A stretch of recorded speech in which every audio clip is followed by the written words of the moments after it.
Uma nova doença surgida na Indonésia e no Reino Unido tem preocupado infectologistas e pediatras pelo mundo. Trata-se de uma hepatite aguda misteriosa, que ainda não tem a sua origem conhecida. Na Indonésia já foram registrados 3 óbitos de crianças que acabaram pegando a doença. Um tipo muito raro de hepatite já matou 3 crianças na Indonésia. Os cientistas procuram saber o que causa essa doença tão grave.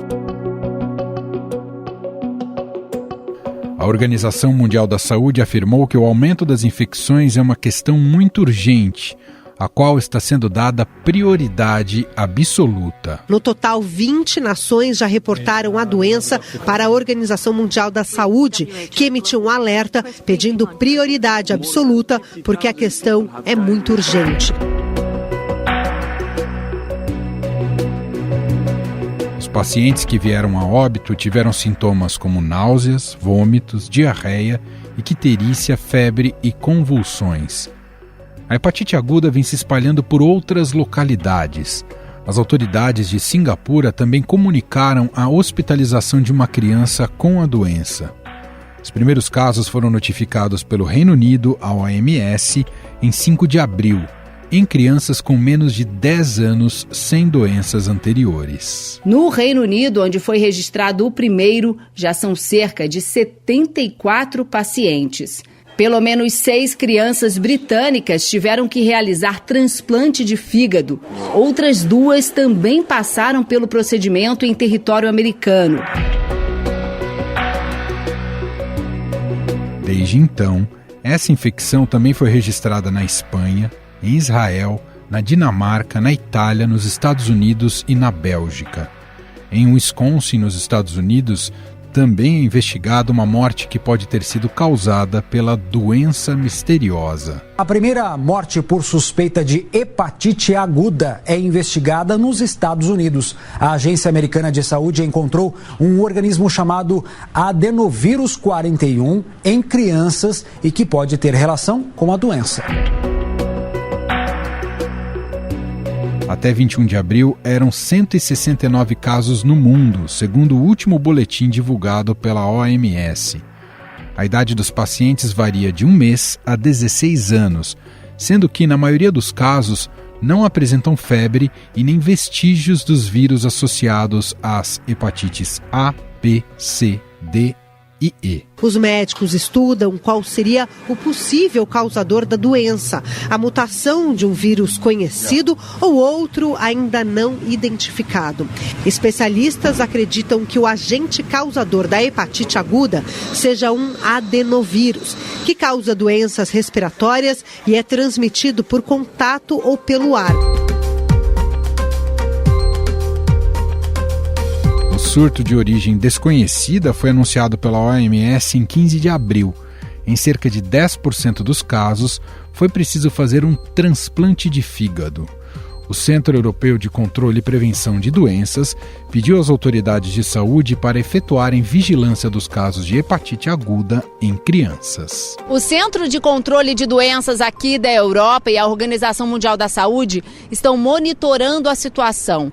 O alerta é para que os pediatras estejam atentos aos possíveis sintomas da hepatite nas crianças.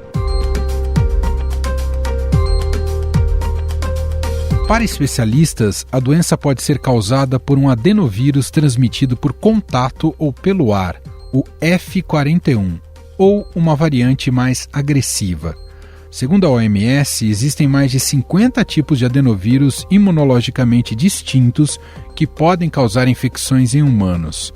O adenovírus tipo 41 geralmente se apresenta como diarreia, vômito e febre, muitas vezes acompanhados de sintomas respiratórios. No Alabama, nos Estados Unidos, 9 crianças que tiveram a doença testaram positivo para o adenovírus, sendo que, em 5 casos que foram sequenciados geneticamente, todos tinham adenovírus tipo 41. Os cientistas acreditam em 2 possibilidades: que a causa seja uma consequência da Covid-19 ou de um dos tipos de vírus da gripe. A possível ligação com vacinas contra o novo coronavírus já foi descartada, já que a grande maioria dos pacientes tem idades abaixo dos 5 anos e não receberam doses do imunizante. A maioria das crianças afetadas no Reino Unido também testou positivo para adenovírus. No entanto, eles não descartam que possa ser um vírus ainda não identificado ou mesmo que haja ligação com o coronavírus. A possibilidade de ser um efeito adverso da vacina contra a Covid-19 já foi descartada, uma vez que grande parte dos pacientes britânicos não haviam tomado o imunizante. A hepatite é uma inflamação que atinge o fígado causada por uma variedade de vírus infecciosos e agentes não infecciosos. A infecção pode levar a uma série de problemas de saúde que podem ser fatais. A causa é uma inflamação do fígado geralmente associada à hepatite, mas testes feitos nos pacientes não encontraram nenhum dos vírus conhecidos da doença, identificados pelas letras A, B, C, D e E. Afinal, o que já se sabe dessa doença? Ela pode chegar ao Brasil? Quais os cuidados que os pais devem ter em relação à hepatite aguda? Para responder a essas e outras perguntas, vamos conversar com o infectopediatra e diretor do Departamento de Imunizações da Sociedade Brasileira de Pediatria, o Dr. Renato Kifuri. Olá, doutor, tudo bem? Seja muito bem-vindo. Obrigado, Emanuel. Sempre um prazer falar com você. Doutor, essa hepatite aguda que tem acometido crianças em alguns países do mundo e que gerou alerta da OMS tem sido chamada até aqui de misteriosa, né? Ganhou essa alcunha. Isso porque ela é muito diferente das hepatites já conhecidas, doutor? Exatamente. Eu acho que não é tanto pela diferença clínica das hepatites que ela se comporta como uma hepatite, né? Comum aos outros sintomas, outras causas de hepatite virais. Mas por ter surgido de forma mais grave, né? Cerca de 10% das crianças que têm desenvolvido essas doenças acabam tendo uma forma fulminante da doença, com uma insuficiência do fígado aguda, que precisa de transplante hepático. Geralmente nas hepatites que a gente conhecia, era um caso de transplante dessa falência aguda para cada 1.000 a 10.000 casos. Nós estamos vendo 10% das crianças evoluindo. E principalmente porque não se conhece ainda qual é a sua causa. Então eu acho que mais do que misteriosa, para nós tem sido intrigante, né, o que tem acontecido. Começaram os reportes de casos na Escócia, Reino Unido, Estados Unidos. Hoje mais de uma dúzia de países europeus já relatam casos, Israel, Japão, totalizando aí 200 de casos de uma hepatite que tem em comum a faixa etária, né? Quando você olha para a grande maioria dos casos são crianças menores de 6 anos de idade, com essa gravidade, 10% levando a um quadro agudo de insuficiência hepática que precisa de transplante. Já temos óbitos relacionados a essa hepatite e ainda não encontramos uma explicação adequada para justificar. Alguns desses casos tivemos coronavírus, foi presente.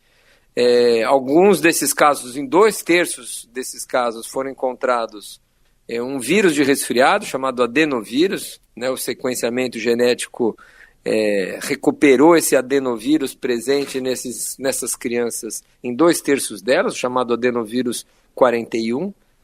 E são casos que não têm relação um com o outro, não parece haver cadeia de transmissão desse vírus de uma pessoa para outra, porque são países diferentes e mesmo dentro do mesmo país não há relação entre os casos de proximidade, ou seja, de contágio ou contaminação um com o outro. Realmente é intrigante e isso tem chamado a atenção e despertado todo o interesse e preocupação da comunidade científica mundial. A hepatite é sempre decorrente de uma infecção por vírus, doutor? A hepatite ela é chamada é conhecida, as hepatites, por ser uma inflamação no fígado. Pode ser hepatite por medicamentos, Então, às vezes, você tem uma inflamação do fígado por uma intoxicação por medicamentos, uma hepatite alcoólica, né? As pessoas, às vezes, que abusam do excesso de álcool, pode desenvolver uma hepatite pelo álcool. Pode ser uma hepatite viral, o vírus da hepatite A, hepatite B são conhecidos, hepatite C. Inclusive, temos vacinas para o vírus da hepatite A e B. Mas essa hepatite, então, qualquer inflamação no fígado é chamada de hepatite. Pode ser por várias causas, mas esta em especial traz essa preocupação porque não encontramos nenhum agente que pudesse ser responsável ou responsabilizado por esses quadros.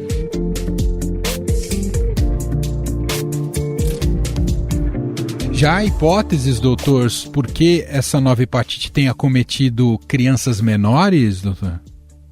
Não, infelizmente ainda não. Alguma coisa, muitos aventam eventualmente alguma relação com o momento da pandemia. Será que crianças infectadas pelo coronavírus desenvolveram uma hepatite tardiamente, como a síndrome inflamatória?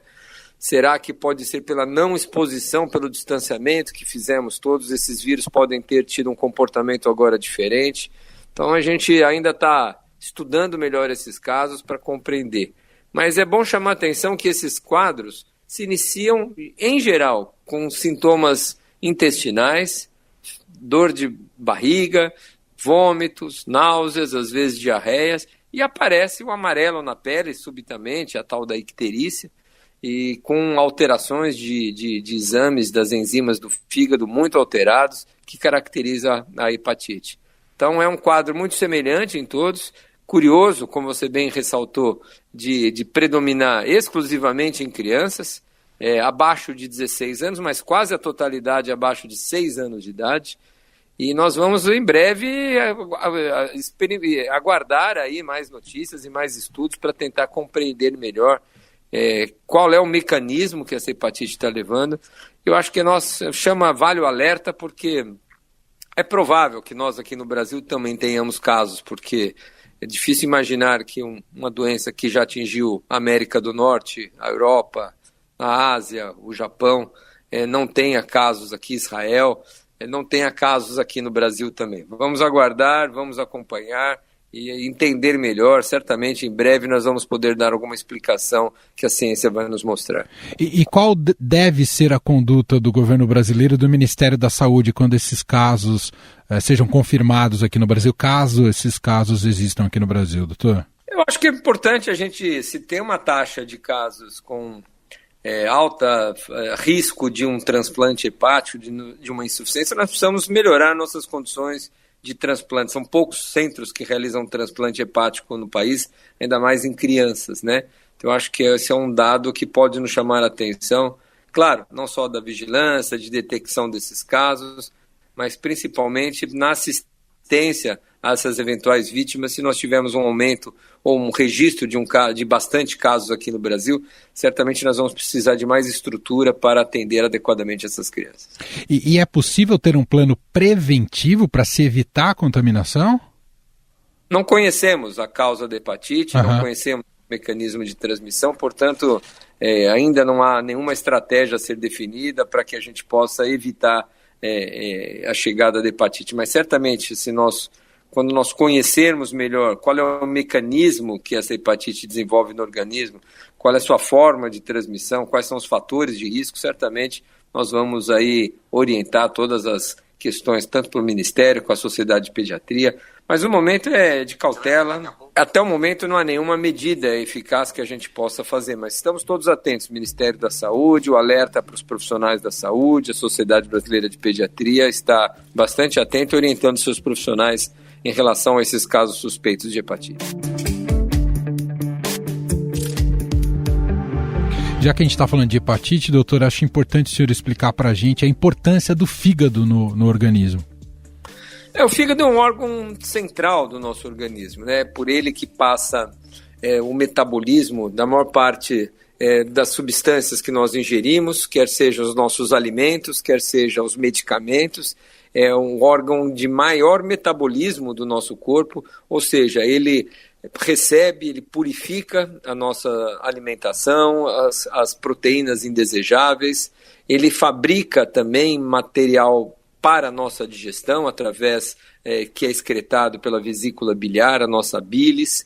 Ele é um órgão que também, além de tudo, produz vários fatores de defesa, né, os anticorpos, muitos deles são feitos no fígado e no baço, fatores de coagulação, ou seja, para nosso organismo funcionar direito, não termos sangramentos, é o fígado responsável, além da eliminação de vários outros nutrientes do nosso corpo, como a ureia e a amônia. Então, um órgão vital para todos nós, né? Todos os órgãos são vitais, né? Não, mas o fígado tem uma plasticidade e uma pluralidade muito grande em termos de funcionamento do nosso organismo, através dele que se regula muito do nosso metabolismo, e a sua insuficiência, o seu não funcionamento adequado traz prejuízos enormes. O senhor falou em transplante, né, que alguns dos casos mais extremos têm levado a isso. Quando não há necessidade do transplante, como é que é o tratamento da hepatite, doutor? Em geral, não há um tratamento específico, né? Algumas drogas, às vezes, retardam a inflamação, diminuem a inflamação do fígado, a velocidade com que a hepatite se instala. Mas, em geral, essas hepatites virais agudas, as que a gente conhece, né, que a gente normalmente trata, causada pelo vírus A ou vírus B, poucas vezes a gente precisa utilizar, diferente da hepatite C.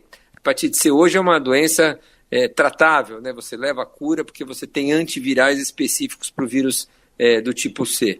Então, dependendo do tipo de hepatite, há tratamentos diferentes, sim. Mas em geral, para a hepatite mais comum, que é a hepatite A, não há um tratamento específico, é só o repouso, a hidratação, é uma virose que normalmente tende a evoluir de maneira bem favorável, diferente dessa. Doutor, para a gente fechar aqui, a gente já vem num processo longo, extenuante de uma pandemia que continua ainda matar muita gente e assusta as pessoas. Quando a gente começa a ler notícias de uma nova doença como essa, ou melhor, uma nova velha doença que ainda precisa descobrir a causa exatamente dela, tudo isso torna novamente o ambiente muito angustiante. Queria te ouvir o que o senhor diria aqui para os nossos ouvintes em relação ao quanto ficar alarmado com o que se sabe até aqui sobre essa nova hepatite, doutor? Não, nós não temos casos aqui no Brasil, alarme acho que de jeito nenhum, é cautela, é atenção, é vigilância dos nossos casos aqui de hepatites que acontecerem daqui para frente, procurar identificar se são casos de hepatites tradicionais que a gente tem, então alarme nenhum. Eu acho que a gente precisa entender melhor esse cenário de pós-pandemia, né? Nós provavelmente tivemos um distanciamento, uma não exposição das crianças a vários agentes infecciosos durante 2 anos. Tem muitas crianças que ficaram aí, que nasceram no fim de 2019, estão completando 3 anos praticamente sem nenhum tipo de exposição, num cenário muito diferente do que as crianças estavam acostumadas a vivenciar. Estamos vendo mais casos de pneumonia acontecendo, estamos vendo surtos de sarampo acontecendo, em função desse distanciamento e o convívio, né? A volta agora, a frequência em escolas. Então, toda a atenção aí é importante para que a gente possa avaliar esses impactos tardios dessas mudanças, né? Que a Covid-19 trouxe na ecologia, né, desses vírus e bactérias em todas as faixas etárias. Nós vamos aprendendo e continuamos aprendendo com esse momento da pandemia. O que o senhor está dizendo é que esse distanciamento impossibilitou uma formação melhor do sistema imunológico das crianças, é isso, doutor? Essas crianças foram poupadas, né, de exposições, então nós acumulamos muitas crianças sem exposições a vírus de resfriados, a vírus de bronquiolite, a vírus de gripe. Não é à toa que hoje os pronto-socorros e as famílias todas que nos ouvem que têm filhos, sabem como seus filhos estão andando doentes, né, porque há um convívio, agora há uma retomada de um acumulado de crianças que não adoeceram nos últimos 2, 3 anos. Então isso tudo também pode ser parte de um processo da pandemia, como resultado de todo esse processo que a gente vivenciou nesses 3 anos. Vamos acompanhando e certamente isso pode ter outros impactos que a gente precisa conhecer melhor. Muito bem. Agradeço mais uma vez a Renato Kifuri, infectopediatra, presidente do Departamento de Imunizações da Sociedade Brasileira de Pediatria. Muito obrigado pelas informações aqui, viu, doutor? Eu que agradeço, sempre um abraço, sempre um prazer falar com você, Manuel. Um grande abraço.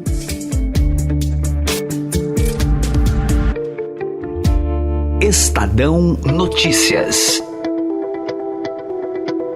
Este foi o Estadão Notícias de hoje, quarta-feira, 4 de maio de 2022. A apresentação foi minha, Emanuel Bonfim.